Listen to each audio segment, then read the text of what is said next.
soulagés d'arriver en Turquie. Ces militants pro-palestiniens de la flottille de Gaza, kéfiés sur les épaules, viennent de passer plusieurs jours dans une prison israélienne. À leur descente d'avion, des officiels des ambulances et les premiers témoignages. 5 policiers israéliens m'ont attrapé, ils m'ont tenu la tête et ont commencé à me donner des coups.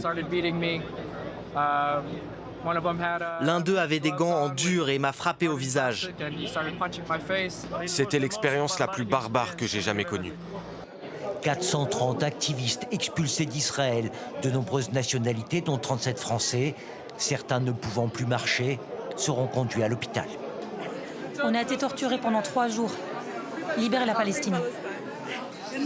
Vous pouvez nous montrer vos plaies ?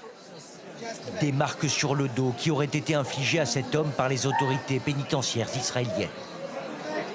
C'était la 3e flottille cette année. Cette fois, la 50aine de bateaux étaient partis de Turquie en vue de briser le blocus de Gaza.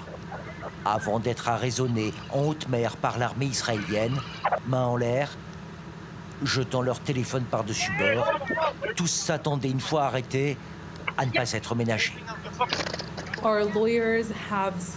Nos avocats reçoivent depuis des années des plaintes de mauvais traitements et de violences contre les activistes. Mais cette fois, on est monté d'un cran dans la violence.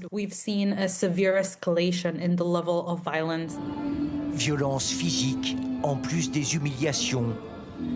Avec ces images du ministre israélien chargé des prisons, Itamar Ben-Gvir, paradant au milieu des activistes qui ont fait le tour du monde.